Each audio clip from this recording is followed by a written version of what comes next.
Jugement et condamnation spirituelle. Inserting image. Les tribunaux spirituels. Beaucoup de chrétiens sont sous le contrôle d'une surveillance maléfique sans s'en rendre compte, ce qui a par la suite des répercussions sur leur vie quotidienne. Car ce qui se conçoit dans le spirituel, si vous n'arrivez pas à le triompher, aura une manifestation dans la vie courante. C'est la raison pour laquelle certains rêves arrivent à se réaliser lorsque vous ne priez pas pour les vaincre. Vous vous trouvez surpris par un événement auquel vous ne vous attendiez pas, survenant soudainement dans votre vie ou votre carrière, provoquant un bouleversement. Vous êtes sur le point d'obtenir un emploi, et soudain, votre profil est rejeté. Au travail, vous êtes sur le point d'obtenir une promotion, même après avoir été félicité pour vos réalisations. Soudainement, un changement se produit, vous informant que votre emploi est terminé. Après avoir passé un entretien d'embauche, vous êtes convaincu que vous serez retenu, même si cela a été confirmé par la prophétie. Le lendemain, le recruteur vous informe qu'une autre personne a été choisie à votre place. Vous avez une entreprise prospère, où vous lancez une activité prometteuse, mais vous ne parvenez pas à décrocher des contrats. Vous faites faillite, les créanciers ne paient pas, et parfois vous vous retrouvez endetté. Dans l'obscurité de la nuit, un tribunal spirituel se déploie, prononçant des verdicts de condamnation tandis que le monde dort paisiblement. Les cris silencieux qui résonnent dictent les destins qui se dérouleront une fois le soleil levé. Il est crucial de prêter attention à nos rêves et de prier pour que le Saint-Esprit nous éveille même au plus profond de notre sommeil, nous permettant ainsi d'intercéder efficacement. Trop souvent, les distractions de ce monde nous éloignent de la prière. Nous nous laissons séduire par les plaisirs de la télévision ou les exigences du travail nocturne, sans réaliser que ces distractions sont des pièges tendus par l'ennemi. Quand la fatigue nous envahit et que nous nous endormons, le mal peut s'infiltrer insidieusement dans nos vies sans que nous nous en rendions compte. Les conséquences du jugement nocturne peuvent se manifester de diverses façons, souvent sous forme de difficultés incontrôlables ou de malchance persistante. C'est pourquoi la prière matinale revêt une importance cruciale, nous permettant de consacrer chaque journée à Dieu, loin des influences néfastes. La Bible nous exhorte à rechercher la présence de Dieu dès les premières lueurs de l'aube. Le jugement spirituel n'est pas à prendre à la légère, car il peut enchaîner nos âmes et nous éloigner de la volonté divine. Les anges de lumière veillent sur nous tout comme les anges des ténèbres cherchent à nous égarer. Marcher en communion avec Dieu, obéissant à sa parole, est la clé pour bénéficier de sa protection contre les forces maléfiques qui nous entourent. Veiller à notre repos physique et spirituel est essentiel pour maintenir une connexion étroite avec Dieu et rester fort face aux assauts de l'ennemi. Souvenons-nous que la prière et la vigilance sont nos meilleures armes dans la bataille spirituelle qui fait rage autour de nous. Matthieu 26:41 nous rappelle, « Veillez et priez, afin que vous ne tombiez pas dans la tentation, l'esprit est bien disposé, mais la chair est faible. » Le jugement de la nuit est un lieu de condamnation. Il est crucial d'être attentif à vos rêves et de prier pour que le Saint-Esprit vous réveille pendant le sommeil profond afin que vous puissiez intercéder. Trop souvent, les chrétiens tombent dans le piège des distractions au lieu de consacrer du temps à la prière. Les divertissements de la télévision et le travail nocturne sont autant de pièges tendus par l'ennemi. Le jugement de la nuit se manifeste souvent par des épreuves incontrôlables et des périodes de malchance. La prière matinale est essentielle pour consacrer la journée à Dieu et éloigner les influences néfastes. La Bible nous exhorte à chercher Dieu avant l'aube. Le jugement spirituel affecte l'âme et peut la lier, la condamnant à suivre les instructions des forces maléfiques. Les anges de Dieu et les anges des ténèbres sont actifs jour et nuit, veillant sur nous et influençant nos vies. Nous devons marcher avec Dieu dans l'obéissance à sa parole pour bénéficier de sa protection. Veiller à un repos adéquat est essentiel pour maintenir un esprit sain et prêt à affronter les combats spirituels.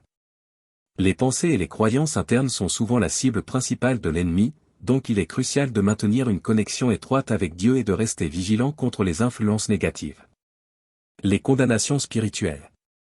Tel qu'il existe des lois dans le monde des humains qui ont des condamnations appliquées à ceux qui les enfreignent, dans le mode spirituel lorsque des jugements sont faits des condamnations sont proclamées, les condamnations spirituelles sont applicables non seulement à la personne qui a été jugée mais également à sa progéniture, telle que Dieu punit de génération. Deutéronome 5:9, tu ne te prosterneras point devant elles, et tu ne les serviras point, car moi, est l'Éternel, ton Dieu, je suis un Dieu jaloux, qui punit l'iniquité des pères sur les enfants jusqu'à la 3e et à la 4e génération de ceux qui me haïssent. Les condamnations qui sont un niveau de sentence perdurent des générations en génération, ce qui fait que les membres d'une même famille répètent des échecs similaires, le manque de mariage. Lorsqu'un chrétien décide de sortir des liens, il devient automatiquement un ennemi car il ne purge plus les sentences. Ce qui fait que vous êtes poursuivi partout. C'est pourquoi lorsque vous commencez un processus de délivrance, vous ne devrez pas reculer, autrement votre situation sera pire qu'avant. 2 Pierre 2:20, en effet, si, après s'être retirés des souillures du monde, par la connaissance du Seigneur et Sauveur Jésus-Christ, ils s'y engagent de nouveau et sont vaincus, leur dernière condition est pire que la première. Les condamnations sont également désignées comme une prison spirituelle où nous obéissons aux revendications et vivons sous un joug d'esclavage qui influence notre être, entravant le progrès et générant des problèmes récurrents, des échecs persistants et des erreurs répétées. Lève 26:13, Je suis à l'Éternel, votre Dieu, qui vous a fait sortir du pays d'Égypte, vous arrachant à la servitude. J'ai rompu les liens de votre joug et vous ai fait marcher la tête haute. Le péché est un moyen qui remet le chrétien à subir les lois des condamnations qui subsistent dans sa lignée et qui réactive l'influence des esprits ou gardiens d'autel qui surveillent l'application des lois spirituelles sur votre famille. Autrement dit, lorsque vous péchez, vous êtes soumis à l'esclavage auquel votre famille a été assujettie. Jean 8, 34-35, En vérité, je vous le dis, répondit Jésus, quiconque commet le péché est esclave du péché.